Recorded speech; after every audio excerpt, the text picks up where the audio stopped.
우리 오늘 함께 나누실 말씀은 마태복음 25장 1절에서 13절까지의 말씀입니다.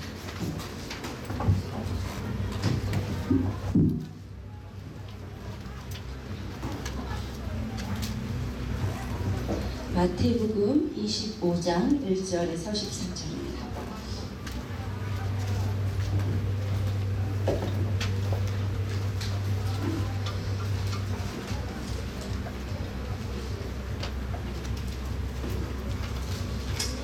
마태복음 25장 1절에서 13절 찾으셨으면 다 같이 읽으시겠습니다. 시작. 신랑을 맞으러 나간 열 처녀와 같다 하리니 그 중에 다섯은 미련하고 다섯은 슬기 있는 자라. 미련한 자들은 등을 가지되 기름을 가지지 아니하고 슬기 있는 자들은 그릇에 기름을 담아 등과 함께 가져갔더니 신랑이 더디 오므로 다 졸며 잤세. 밤중에 소리가 나되 보라 신랑이로다 맞으러 나오라 하매 이에 그 처녀들이 다 일어나 등을 준비할세. 미련한 자들이 슬기 있는 자들에게 이르되 우리 등불이 꺼져가니 너희 기름을 좀 나눠달라 하거늘 슬기 있는 자들이 대답하여 이르되 우리와 너희가 쓰기에 다 부족할까 하노니 차라리 파는 자들에게 가서 너희 쓸 것을 사라 하니 그들이 사러 간 사이에 신랑이 오므로 준비하였던 자들은 함께 혼인잔치에 들어가고 문은 닫힌지라.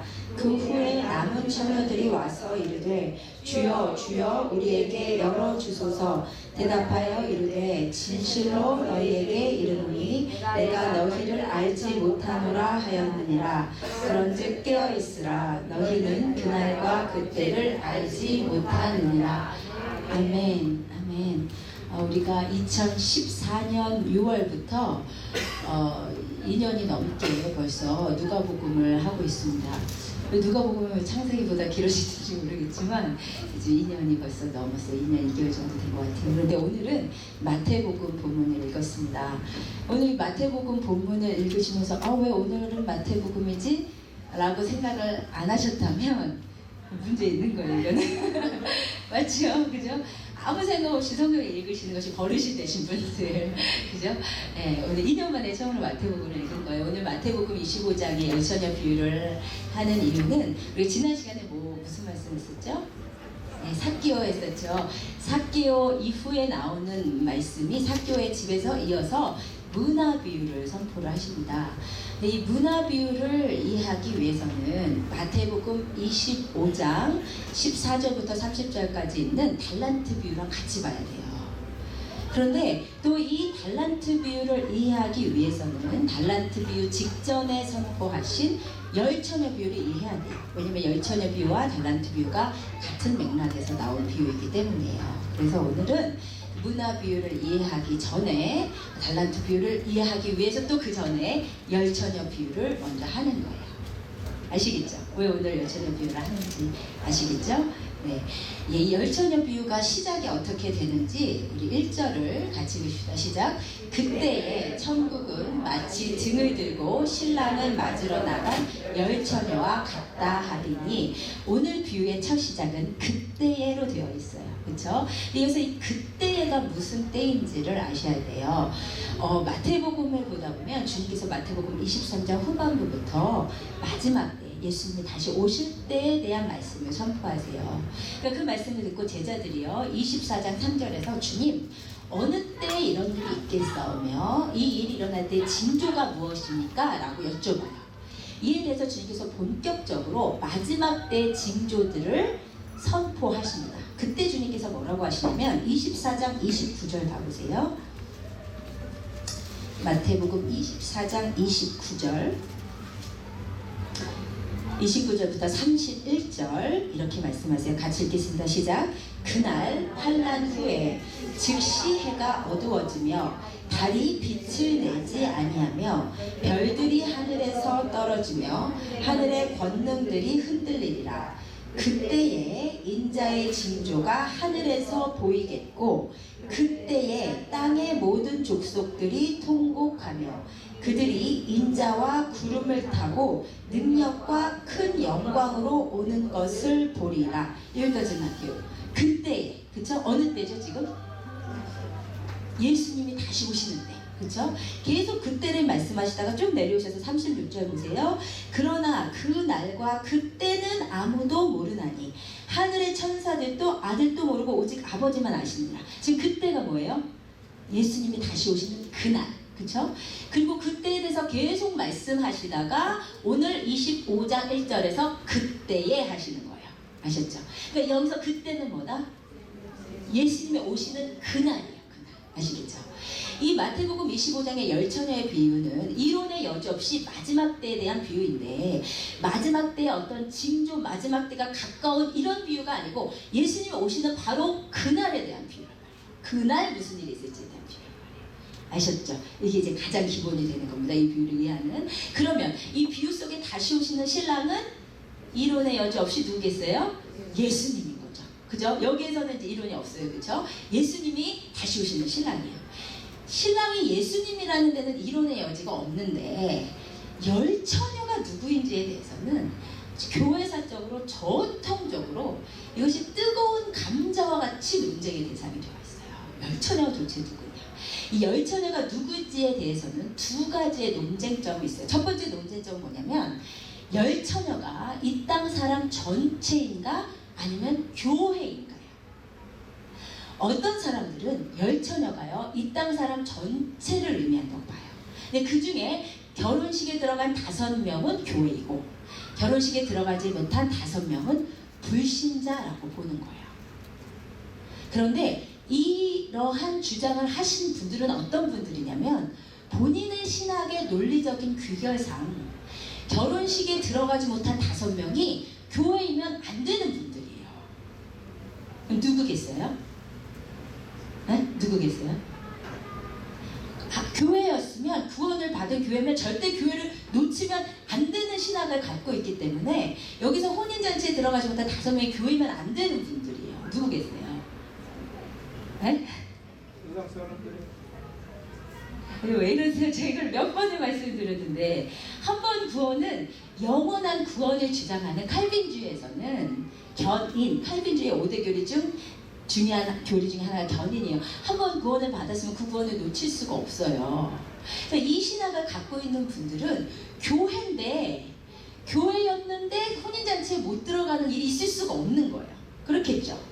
그래서 이들은 본인의 신학상 이 혼인잔치에 들어가지 못한 5명은 교회면 안 되는 분들이에요. 그래서 이들은 불신자로 보는 거예요. 10명은 교회, 세상 사람 전체이다. 그렇죠?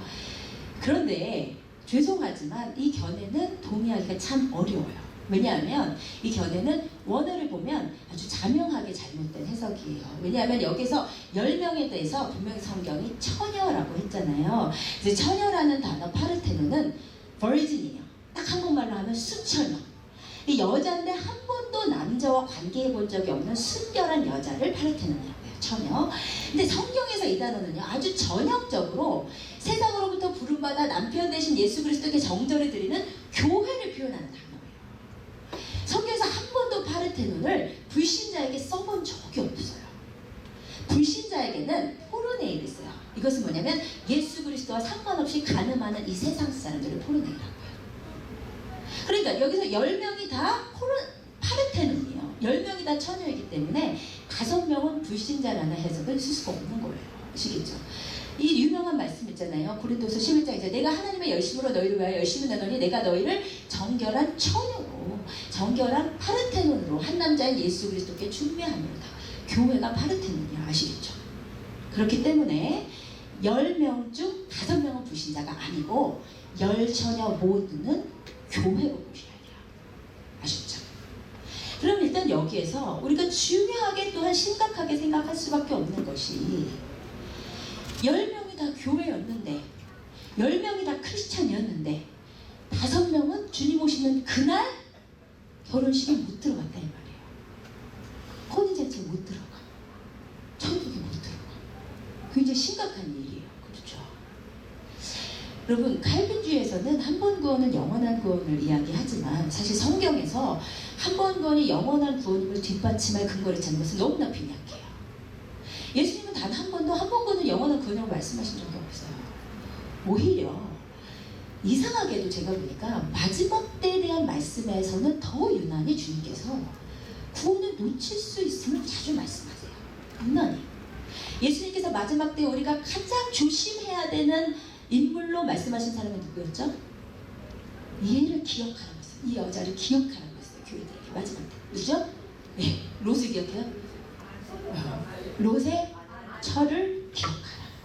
주님이 교회에 당부하셨는데 여러분 기억 안 하고 계시면 어떡해요? 기억하셔야 돼요.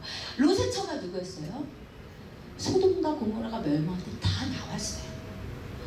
천사의 손에 붙들려서 구원받는 무리 가운데 있었는데 막판에 구원을 놓쳤어요. 근데 주님께서 마지막 때에 대해서 마지막 때의 당부가 세 가지예요. 쉽게 얘기해서 깨어있어라, 준비해라, 롯의 처를 기억하라요. 아시겠어요? 제가 오늘 1시간 내내 떠들어도 여러분 기억 못하시고 있기 때문에 이것만 기억하세요. 깨어있어야 되고 준비해야 되고 롯의 처를 기억하셔야 돼요. 주님의 마지막 때에 대한 당부예요. 롯의 처 누구요? 막판에 구원 놓친다는 거예요. 여러분 마지막 때에 대한 말씀이었군요. 마태복음 25장 오늘 하는 열처녀 비유도 그렇고 다음 시간에 하는 문화 비유도 그렇고 그 밑에는 양념소 비유도 그렇고 이상하게도 다 동일한 게 하나가 있어요. 뭐냐면 교회였는데 구원을 놓쳐요. 주인으로부터 달란트를 받는 종이었는데 바깥 어두운 데 쫓겨나요. 예수님을 주인이라고 부르는데 너희는 상관없는 자라고 하세요. 심각한 거예요. 아시겠어요? 그러니까 여러분 내가 10년 전에 영접기도 하고 기독교에 입문해서 오늘 이 자리에 앉아있다는 사실만으로 구원받는다고 생각하시면 안 되는 거예요. 아시겠죠? 일단 그것이요. 먼저 열처녀는 교회다. 두 번째 열처녀에 대한 논쟁점은 뭐냐면 열처녀가 들러리냐 신부냐 이런 논쟁이 있어요. 그래서 여러분 많이 들어보셨죠? 열처녀 비유가 아니고 10명의 들러리 비유 이렇게도 부르잖아요. 이 들러리냐 신부냐. 열처녀가 들러리라고 주장하는 분들은 당시 이스라엘의 결혼 풍습에 비추어서 이 비유를 해석하기 때문에 그래요. 왜냐하면 예수님께서 이 비유를 하실 당시에 이스라엘은 일부일처제였다. 근데 일부일처제 사회에서 신랑은 하나인데 신부가 10명이야. 너무 이상하지 않냐? 그래서 10명이 다 신부일 리는 없다. 게다가 당시 이스라엘 결혼 풍습에서 신랑이 결혼식을 하려고 신부 집에 올 때 신부의 친구들이 나가서 신랑을 맞는 풍습이 있었다. 그래서 그 풍습에 비추어 보면 10명이 들러리이다라고 주장을 해요. 그런데 죄송하지만 이 해석 또한 성경적인 해석이 아니에요. 왜냐하면 성경은요 지금 10명이 교회라고 했죠. 주님이 다시 오실 때 그들을 만난 교회가 10명인데 성경에서 단 한 군데도 교회에 대해서 들러라고 말을 해본 적이 없어요. 대신 성경 전체를 꿰뚫는 중요한 맥은 우리 교회는 예수 그리스도의 신부라는 것이죠. 성경 전체에서 교회가 신부라고 했다가 갑자기 이 비유에서만 교회가 들러리가 되면 말이 안 되는 거잖아요. 아니면 10명 중에 누구는 신부고 누구는 들러리면 그것도 안 되는 거죠. 우리 중에 누구는 신부고 누구는 들러리가 있겠어요? 우리 모두는 주님을 기다리는 신부예요. 아멘. 여러분 우리가 예수님의 신부이고 주님은 신랑이시라는 이 개념이 정말 중요한데 작년에 많이 이것에 대해서 말씀을 전했기 때문에 여러분이 개념을 갖고 계시라고 믿어요. 맞죠? 그런데 너무 중요하니까 또 못 들으신 분들도 있으니까 아주 짧게 다시 엑기스만 말씀을 드릴게요. 구약의 이스라엘은 하나님으로부터 하나님께서 구약의 이스라엘을 내 거야 그러세요. 어디서 그러셨죠? 네? 아, 감사합니다. 감사해요. 3번 하기 때문에 저는 다 기억해요. 이거를 내가 몇 번째 이야기 하는지 정확하게 기억해요. 저는 우리 김수옥 지사님이 처음 교회 오실 때 제가 무슨 설교 했는지 기억해요. 뭐였죠? 모르시나요? 네. 저는 3번째쯤 할 때는 한 번이라도 답을 해주시기를 기대해요. 이걸 쓰면서 기대했는데 우리 박진장님 너무 감사해요. 사랑합니다. 예수님께서 신의 산에서 이스라엘 백성을 내 거야 하셨잖아요. 내 소유야, 새거야. 이게 뭐냐면 너는 내 아내야 이거예요. 그래서 구약의 이스라엘은 하나님께 선택받은, 하나님만 사랑해야 되는 하나님의 신부가 됐어요. 그렇죠? 그 말씀 같이 읽읍시다. 시작. 이는 너를 지으신 이가 내 남편이시라. 그의 이름은 만군의 여호와이시며 내 구속자는 이스라엘의 거룩한 이시라. 그는 온 땅의 하나님이라 일컬음을 받으실 것이라. 아멘. 하나님께서 이스라엘에 대해서 내가 그들의 남편이라고 했어요. 그 결혼식이 시내산이었다고 했잖아요. 했죠? 출애굽기 19장부터 31장까지의 시내산 언약은 한마디로 거대한 결혼식. 그죠? 신랑의 사랑 표현과 신부의 결혼 동의와 결혼 예식과 피로연과 첫날밤과 신혼집 장만으로 이어지는 19장부터 31장 전체가 결혼식이에요. 하나님과 이스라엘 백성에. 아시겠죠? 그런데 문제는 뭐냐면 구약의 하나님의 아내 이스라엘이 하나님께 정절을 드렸다 안 드렸다? 안 드려요. 우상숭배, 가늠해, 결혼식 그날부터 그 밑에서. 그렇죠? 그래서 결국 구약의 이스라엘은 하나님의 경고대로 실패로 끝났는데 신약에 와서 예수 그리스도의 보배로운 피로 말미암아, 혈통적으로는 이스라엘이 아닌데 예수 그리스도의 보배로운 피로 말미암아 예수 그리스도의 정결한 신부들이 탄생하는데 그것이 신약의 우리들이란 말이에요. 교회란 말이에요. 구약의 하나님과 이스라엘이 시내산에서 결혼했듯이 신약의 예수님과 교회도 산에서 약혼식을 했어요. 그게 어디였죠? 감사합니다. 누가복음 9장의 변화산. 그쵸? 변화산 사건은 출애굽기 19장부터 31장의 시내산 언약과 똑같은 모티브예요.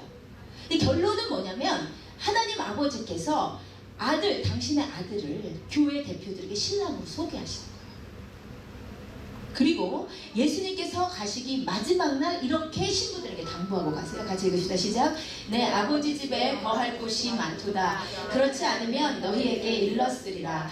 내가 너희를 위하여 처소를 예비하러 가노니 가서 너희를 위하여 처소를 예비하면 내가 다시 와서 너희를 내게로 영접하여 나 있는 곳에 너희도 있게 하리라. 아멘. 이게 이스라엘의 결혼 풍습에 비춘 말씀이라고 했죠. 신랑이 아내랑 결혼을 하려고 하면 신부가 있는 곳으로 내려와서 신부가 있는 데서 잔치를 다 베풀고 마지막에 저랑 결혼해 주세요 라는 의미로 포도주 잔을 올려놔요. 그것을 마시면 결혼이 동의가 되는 거예요. 그러면 신랑은 이제 신부를 놓고 아버지의 집으로 돌아가서 신부랑 같이 살 신혼집을 마련하러 가는 거예요. 다 마련하면 다시 와서 그 신부랑 결혼하는 거예요. 예수님께서 마지막 성만찬 자리에서 교회들에게 포도주 잔을 내시면서 이것은 내 피니 마시라. 나랑 결혼하자 이 말이에요. 그러면서 마시는 그들에게 내가 이제는 너희와 함께 살 처소를 마련하러 간다. 다 마련하면 다시 와서 너희를 데려가겠다. 결혼하겠다. 그러므로 지금 이 시대는 다시 오시는 우리의 신랑 예수님과의 결혼식을 기다리는 신부들이 기다리는 시간이란 말이에요. 아시겠죠? 그런데 그 신랑이 다시 와서 신부랑 결혼하는 그 결혼식이 바로 오늘 있는 열주년 비유란 말이죠. 아시겠죠? 그러면 성경 전체에서 이렇게 교회가 주님의 신부였는데 갑자기 주님 오시는 날 들러리가 될 수가 없잖아요. 그렇죠? 그렇기 때문에 성경 전체를 보았을 때 열처녀 모두는 신부라고 보셔야 돼요. 여기까지 이해가 되셨죠? 네, 그러면 이제 이 비유를 이해하는 기본적인 틀을 낸 거예요. 그러면 오늘 비유에 봤더니 신랑이 오시는 시점이 기록되어 있어요. 우리 5절과 6절 같이 읽겠어요. 시작. 신랑이 더디옴으로 다 졸며 잘세 밤중에 소리가 나되 보라 신랑이로다 맞으러 나오라 하네. 신랑이 오시는 시점이 언제래요? 밤중에 오시네요. 밤중은 어떤 시간일까요? 예, 두 가지 의미가 있어요. 첫 번째는 밤은요 어둠이 깊을 때, 그렇죠? 그러니까 어둠은요 죄예요, 죄, 그렇죠? 어둠이 깊을 때 예수님 나오세요. 그러니까 이 세상에 죄가 관영하고 심하고 상상할 수 없는 죄들이 더 관영하고 심해지는 것을 볼 때 그게 밤중이란 말이에요. 그러면 예수님 오실 때 가까운 거예요, 그렇죠? 그러면 요즘 이 세대가 진짜 밤중인 것 같아요. 20, 30년 전만 해도 상상도 할 수 없었던 죄악들이 아무런 수치심 없이 대낮에 자랑스럽게 자행되는 20, 30 전만 해도 동성연애라는 거 사실 그거 듣기가 어려웠거든요. 그렇죠? 그렇죠? 20-30년 전만. 근데 제가 아니 한국에서 벌어지는 그 퀴어 축제 사진을 보고 정말 깜짝 놀랐어요. 여기가 한국이야. 못 보겠더라고요. 정말 솔직히 말해서 너무 역겨워서 볼 수가 없더라고요. 20-30년 전만 해도 제가 학교 다닐 때만 해도 홍모 그 코미디언인지 뭐 연예인이 동성연애로 밝혔다고 아주 매장됐었는데 이제는 그 동성연애의 바람을 타고 다시 등장해서 인기를 끌어오르네요. 이게 뭐냐면요, 밤중에 되는 거예요. 예전에는 상상도 못했던 죄들이 아무렇지도 않게 수치심이 없이 오히려 그 죄를 죄라고 하는 자들이 죄인이 되는 세상. 밤중에 그 주님이 오실 날이 가까이 온 것을 본 거예요. 밤중. 두 번째, 이 밤중은요, 깨어있기가 힘든데 이게 어려운 거죠. 밤중은 자는 시간이잖아요. 근데 밤중에 예수님이 오신다는 게 어려운 거죠. 참 깨어있기 어려울 때 한 사람 두 사람 안 자던 사람도 잠이 드는 그 시간에 왠지 안 오실 것 같은 시간, 풀어지는 그 시간, 쉬고 싶은 그때 주님이 오신다는 거예요. 아셨죠? 근데 이제 문제는 뭐냐면 이 교회가 연약해요. 5절에 보니까 뭐라고 돼 있냐면 신랑이 더디움으로 다 졸음에 잤대요. 미련한 5처녀만 자고 슬기로운 5처녀는 안 잔 게 아니고 10명이 다 자요. 이게 딱 우리예요. 그쵸? 딱 우리예요. 이 교회의 연약함, 인간의 연약함. 항상 깨어있으라 주님이 하시는데 말씀드렸죠. 마지막 때에 가시면 깨어있으라 깨어있으라. 여러분 읽어보세요. 사복음서 읽어보세요. 주님이 계속 깨라 그러세요. 근데 우리가 늘 깨어있기가 왜 이래 어려운지. 그렇죠? 오늘 같은 마지막 때에 대한 말씀 들으면 또 잠깐 깼다가 화요일 밤쯤 되면 다시 주무신다고. 항상 깨기가 너무 어려워. 근데 문제가 뭐냐면 또 신랑이 좀 더디와. 오신다 해놓고 2천 동안 안 오신 거예요. 그러니까 항상 깨는 게 너무 어려워요. 교회가 연약해. 우리의 모습이에요. 그죠? 너무나 감사한 것은 이때 주님이 오시면 큰일 나는 거죠. 다 잘 때 주님이 오시면 큰일 나요. 감사한 것은 주님께서 우리 교회의 연약함을 아셔서 밤중 소리에 은혜를 주세요. 같이 읽으시다 시작. 밤중에 소리가 나되 보라 신랑이로다 맞으러 나오라. 아멘. 다 잘 때 주님 오시면 큰일 나는데 주님께서 교회를 너무 사랑하셔서 오시기 직전에 밤중 소리에 은혜를 주세요. 신랑이 오신다고 가르쳐 주시대요. 교회에다가. 아시겠죠? 이 밤중 소리의 은혜라는 것이 무엇이냐? 3가지로 생각할 수 있어요. 첫 번째는 성경의 마지막 때에 대한 예언의 성취예요. 같이 읽읍시다. 시작. 무화과 나무의 비유를 배우라. 그 가지가 연하여지고 잎사귀를 내면 여름이 가까운 줄을 아나니 이와 같이 너희도 이 모든 일을 보거든 인자가 가까이 곧 문 앞에 이를 줄 알라. 아멘. 밤중 소리는 첫 번째로 뭐냐면 성경에요. 주님께서 자세하게 마지막 때에 무슨 일이 있을지를 써놓으셨어요. 그런데 그 마지막 때 예언에 대해서 교회는 유념할 거예요. 하셔야 되겠죠. 그렇죠?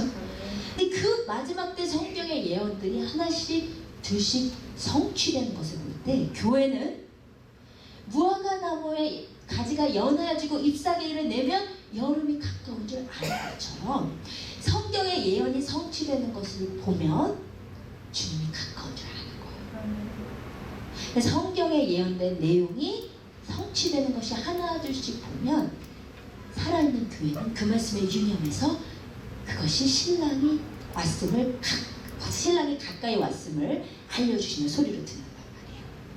그렇죠? 그러니까 여러분 마지막 때 예언에 대해서 아셔야겠어요? 모르셔야겠어요? 아셔야 돼요. 요한계시록을 읽으셔야 돼요. 성경이 다 은혜롭고 읽어야 복되는데 특히 이상하게 요한계시록에 대해서만 뭐라고 하시냐면 여기 있는 말씀을 읽는 자와 듣는 자와 그 말씀을 지키는 자가 복이 있대요. 마지막 때에 왜냐면 때가 가깝기 때문에 이렇게 말씀하셨어요. 여러분 요한계시록 읽고 아셔야 돼요. 그래서 할 거예요. 이제 곧 아시죠? 아시죠? 마지막 때에 대해서 아셔야 돼요. 첫 번째가 예언이 성취가 되면 그것을 밤중 소리다. 두 번째는 뭐냐면요, 성령님의 내적 감동이에요. 말씀 같이 읽읍시다. 시작. 형제들아, 때와 시기에 관하여는 너희에게 쓸 것이 없음은 주의 날이 밤에 도둑같이 이를 줄을 너희 자신이 자세히 알기 때문이라. 그들이 평안하다 안전하다 할 그때에 임신한 여자에게 해산의 고통이 이름과 같이 멸망이 갑자기 그들에게 이르리니 결코 피하지 못하리라. 형제들아, 너희는 어둠에 있지 아니하매 그 날이 도둑같이 너희에게 임하지 못하리니. 아멘. 여기 보세요. 이 세상 사람에 대해서는 그들이 누구냐면 이 세상 사람이에요. 포로네이들은 평안하다 안전하다 하고 전혀 개념이 없는데 갑자기 그날이 도둑같이 임해서 멸망을 피하지 못한대. 그러나 형제들아, 너희는, 교회는, 파르테논들은 그날이 도둑같이 임할 수가 없어. 왜냐면 너희가 빛에 있기 때문이다. 빛에 있는 교회들은요, 그 안에 거하게 하신 성령님께서 감동을 주시는 거예요. 성령님께서 내적 감동으로 자꾸 깨라 하시는 거예요. 우리는 자고 싶고, 우리는 또 일상에 파묻히고 싶고, 우리는 또 세상 일이 중요한데 성령께서 내적 기도해야 돼. 주님 오실 날이 가까웠어. 깨어야 돼. 허리띠를 동여야 되라고 내적으로 말씀하여 주시기 때문에 우리에게는 그날이 도둑같이 임하지 못한대요. 아멘. 성령님의 내적 감동이 밤중소리예요. 그 외에도 설교자들의 권면이나 영적 리더들의 외침이 밤중소리가 될 수 있겠죠. 깨어나. 그렇죠? 밤중 소리를 듣고 10명이 다 깼어요. 깼어. 근데 이제 문제는 뭐냐면 그 마지막 순간에 10명이 다 깨기는 깼는데, 아니 5명은 결혼식에 들어갔고 5명은 결혼식에 못 들어갔다 이 말이에요. 그날 무슨 일이 있었냐? 같이 읽어주세요. 같이 읽겠습니다. 시작. 밤중에 소리가 나되 보라 신랑이로다 맞으러 나오라 하매 이에 그 처녀들이 다 일어나 등을 준비할세 미련한 자들이 슬기 있는 자들에게 이르되 우리 등불이 꺼져가니 너희 기름을 좀 나눠달라 하거늘 슬기 있는 자들이 대답하여 이르되 우리와 너희가 쓰기에 다 부족할까 하노니 차라리 파는 자들에게 가서 너희 쓸 것을 사라 하니 그들이 사러 간 사이에 신랑이 오므로 준비하였던 자들은 함께 혼인잔치에 들어가고 문은 닫힌지라. 무슨 일이 있었냐면 신랑이 오는데 갑자기 신부들이 등을 준비해요. 이게 중요해. 왜 등을 준비할까요? 신랑이 오실 때 등에 불이 활활 타오르고 있어야만이 신랑을 맞이할 수 있는 거예요. 아시죠? 그래서 급하게 등불을 피우는데 5명은 엑스트라 기름을 갖고 왔어.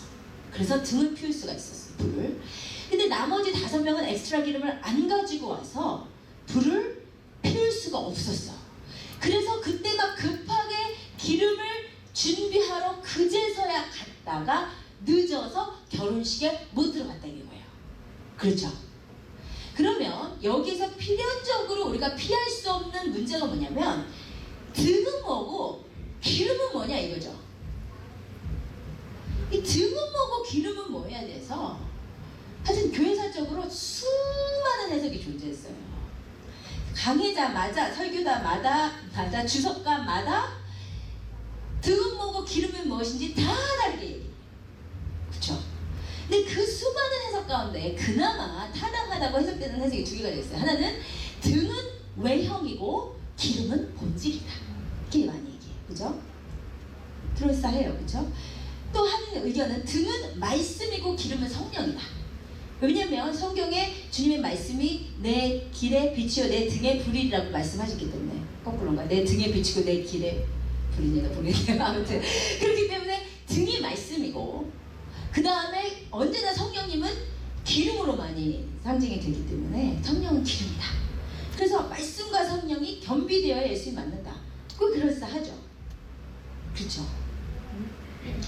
무엇일까요? 둘 다라고요? 둘 다. 또요? 뭘까요? 여러분의 의견. 중요한 문제예요 진짜.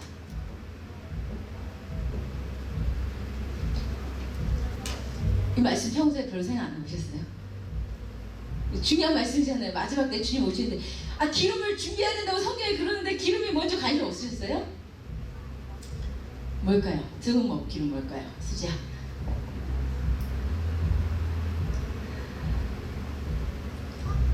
그리고 제가 이 자리에서 등은 무엇이고 기름은 무엇인지 이 해석이 100% 맞는 거예요 라고 말씀을 드릴 수 있었으면 좋겠어요.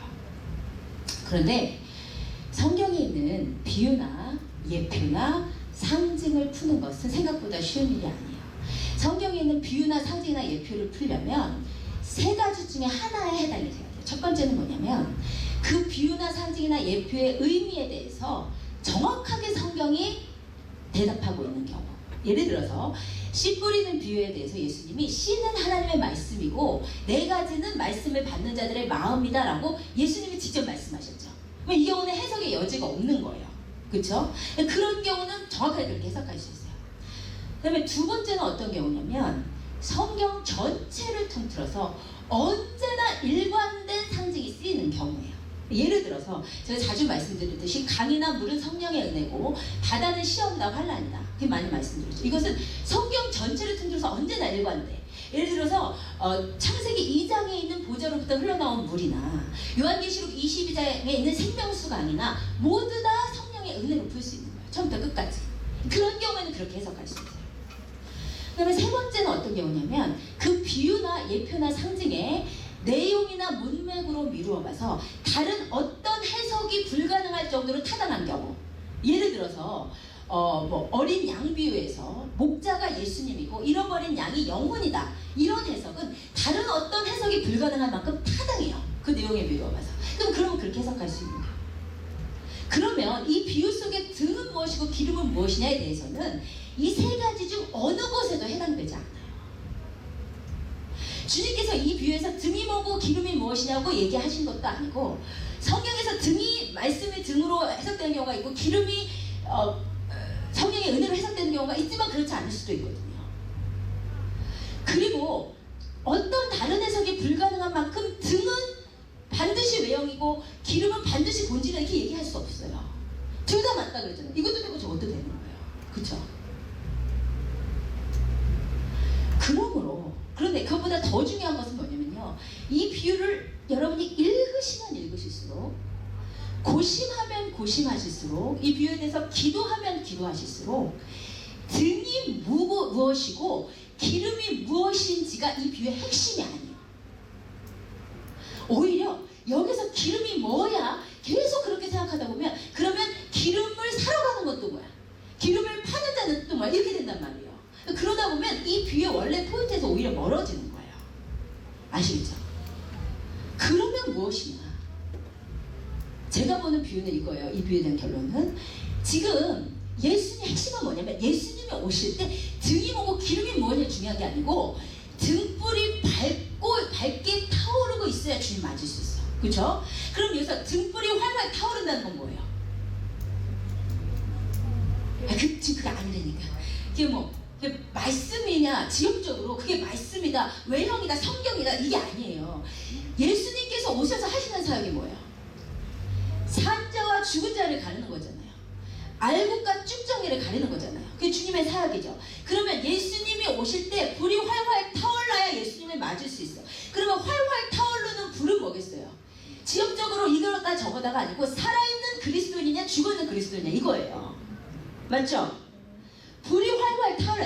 우리 그리스도인은요 본질적으로 너희는 세상의 빛이라고 그러셨어요. 예수 그리스도가 그 안에서 생명이 타고 있으면 본질적으로 빛이에요. 누가복음에는 그 빛이 어둡지 않은지 보라고 그랬어요. 그러니까 우리가 살아있으면 빛인 거예요. 살아있으면 불이 활활 타오르는 거예요.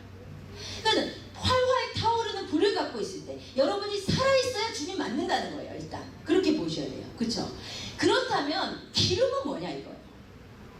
기름이 구체적으로 무엇을 의미하는지가 포인트가 아니고 다섯 처녀와 또 다른 다섯 처녀의 근본적인 차이는 뭐냐면요. 지혜로운 다섯 처녀는 예수님이 오실 때 불이 활활 타오르고 있어야 된다는 사실을 알아요. 그리고 그 예수님이 언제 오실지는 모르지만 언제 오시더라도 불이 활활 타오르게 할 수 있으려면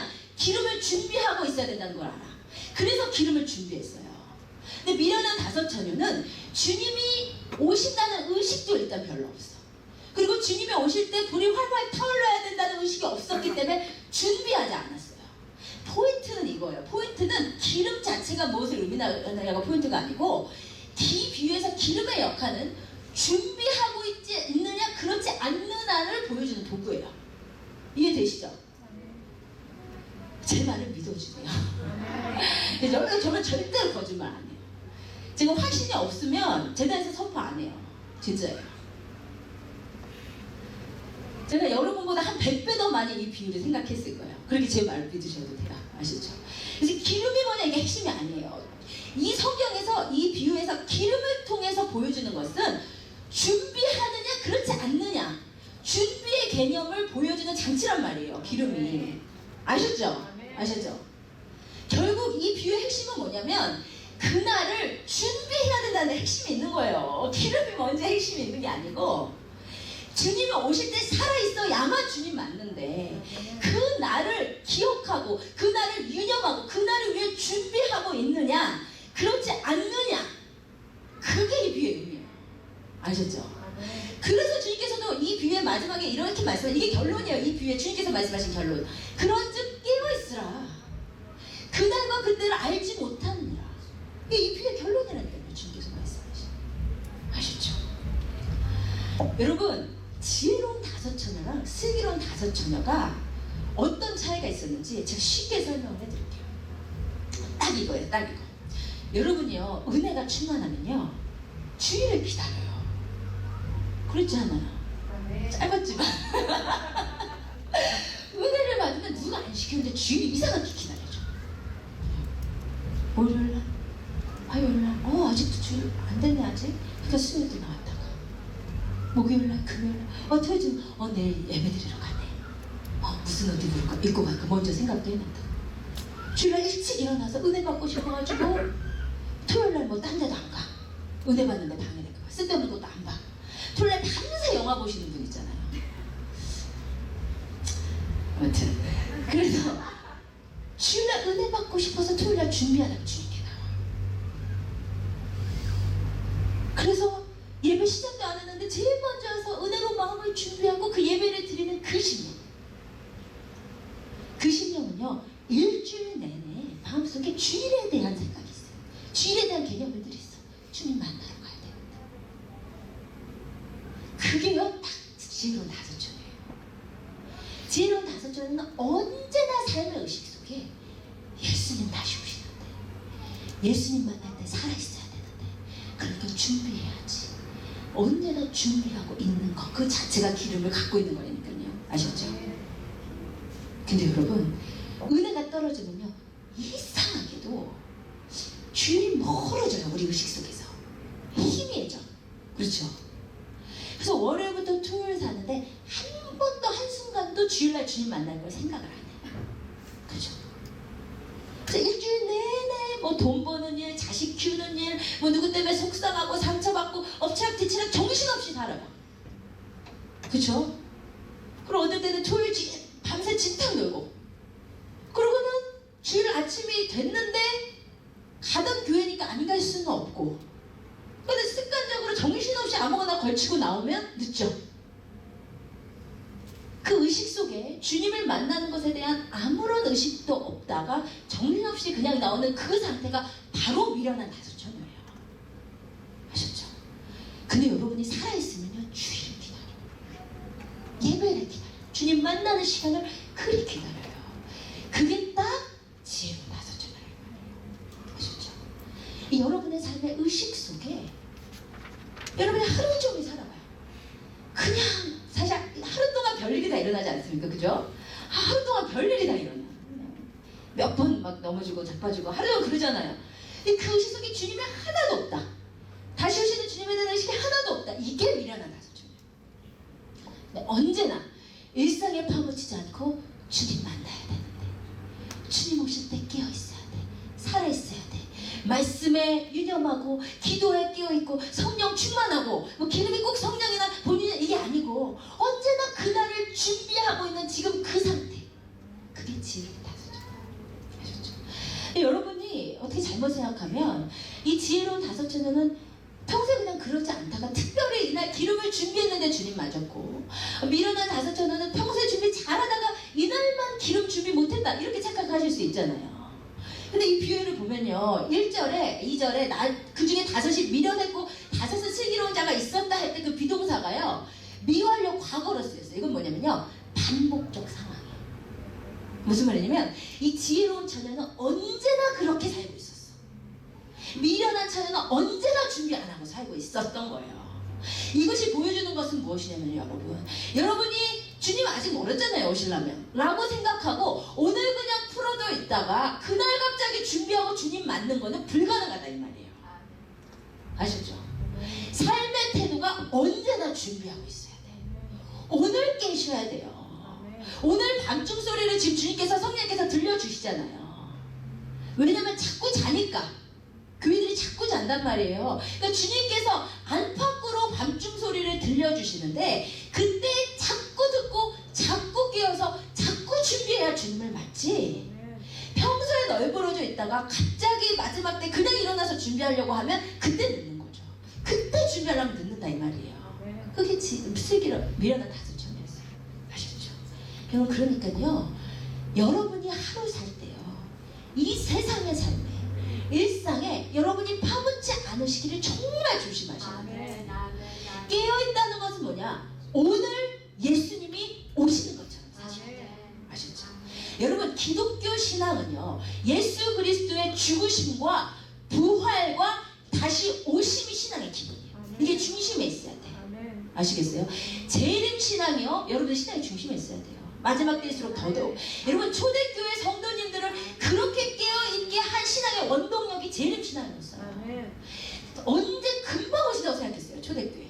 그래서 지금 당장 오실지 모른다는 그 긴박성, 그것을 신앙의 중심으로 했기 때문에 그들이 그 환난과 핍박 가운데 살아남을 수 있었어요. 근데 이제는 진짜 마지막 때인데 재림 신앙이 없어져. 재림 이야기하면 뭐 이상한 줄 알고. 그쵸? 진짜 마지막 때는 재림에 대해서 선포해야 돼요, 정말.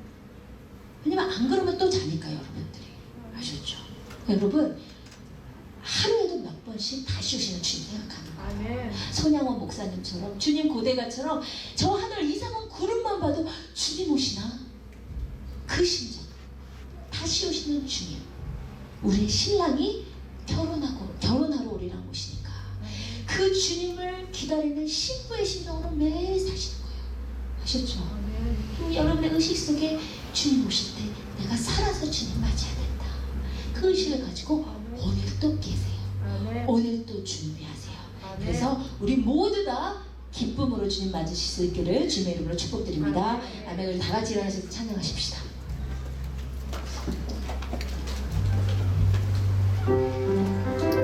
불 좀 다 꺼주세요.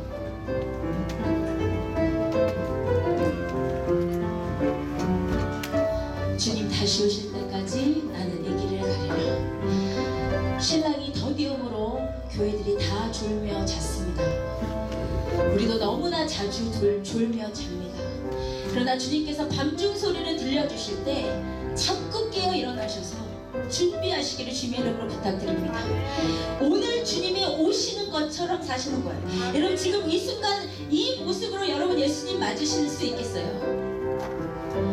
여러분, 지금 주님이 오실 때 지금 이 모습 이대로 주님 맞으실 수 있겠냔 말이에요. 일주일 내내 세상 일에 분부하셨죠. 일주일 내내 세상의 재미에 빠지셨죠. 일주일 내내 돈 버는데 자식 키우는데 인간관계에 머리 쓰셨죠. 그 가운데 예수님 다시 오심에 대한 의식이 있으셨어요. 여러분의 삶, 그것이 바로 미련한 다섯 처녀의 삶이에요. 나중에 준비하시려고 하면 늦어요. 근데 오늘 가서 준비를 하시겠어요? 매일같이 준비하시면서 하시는 거예요. 신랑은 더디오지만 언제 오시더라도 활활 타오르는 등불로 주님 맞으실 수 있어요. 우리가 살다 보면요, 일상이 너무너무 우리를 공격해. 은혜 다 까먹고 주를 다 잊어버리고 주님 만날 날은 저 멀리 가 있고. 그래서 여러분, 그래서 깨라 말씀하시는 거예요. 그래서 준비하라 하시는 거예요. 그래서 근신하라, 깨어라 하시는 거예요. 허리띠를 동이라 하시는 거예요. 깨어서 주님 맞으실 수 있기를 원합니다. 주